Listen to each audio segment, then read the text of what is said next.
C'est une grâce que je témoigne ici, mais je ne vais pas vous donner un témoignage. C'est une expérience que j'ai fait avec le Seigneur. Je me suis baptisée, j'avais 15 ans. J'ai connu le Seigneur, j'avais 13 ans, comme les jeunes filles. J'ai toujours suivi le Seigneur, avec peu de force, avec beaucoup de force, mais j'ai toujours suivi le Seigneur. Il y a quelques mois de ça, on a fait un jeûne à la gloire du Seigneur avec quelques sœurs, la sœur Sylvie, la sœur Angelina, la Mina, on était quelques-unes. On a fait quelques jours de jeûne. Et puis on a terminé le jeûne. On a mis un commencement, on a mis une fin. À la fin, on est partis toutes ensemble.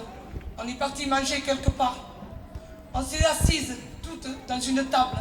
On a commencé à parler du Seigneur. Et il y avait la sœur Josie qui avait un cahier. Et elle disait tout ce qu'on aurait voulu de réponse du Seigneur à travers le jeûne. Une disait, je voudrais que mon mari se convertisse, que mes enfants se convertissent, que celui-là ne soit plus malade. Il y avait plein qui demandaient au Seigneur. Et il m'a dit, toi Cathy, qu'est-ce que tu veux? Dit, moi je voudrais la fidélité. Et on m'a dit, mais pourquoi la fidélité? Et à moi je me suis dit, mais c'est vrai Seigneur, à chaque fois je dis la fidélité, la fidélité. Je prie, je demande tout le temps la fidélité. Mais le Seigneur m'a répondu. J'étais très jeune, comme je vous ai dit, je me suis convertie très jeune. Il y avait eu un témoignage d'une femme, parce que vous savez que nous, on est dans un pays libre, où l'évangile peut être proclamé n'importe où. Mais il y a des pays que non. Ils sont forcés de se cacher, et ils sont forcés de renier notre Dieu. Il y avait une femme qui connaissait le Seigneur, qui était baptisée, et qu'elle devait renier son Dieu. Et comme elle ne voulait pas, on l'a mis comme un genre de prison, une tour. Et on lui disait, tu renies ton Dieu, tu peux sortir. Et la femme disait non. On allait la voir et disait, tu renies ton Dieu, tu sors. Non. Cette femme est restée 27 ans en prison.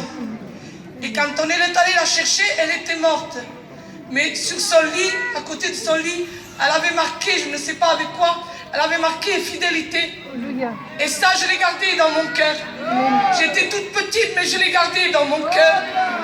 Et quand on nous s'est engagés dans un Dieu, nous avons dit, nous te suivons dans les bons et dans les mauvais. Il faut le respecter parce que c'est une promesse qu'on a faite devant le Seigneur. Je vous demande à tous, celui qui est loin de Dieu, celui qui est mal, il faut revenir vers Dieu. Il faut garder la fidélité parce que notre Dieu vient bientôt. Et nous devons garder la fidélité dans nos cœurs. Que Dieu vous bénisse.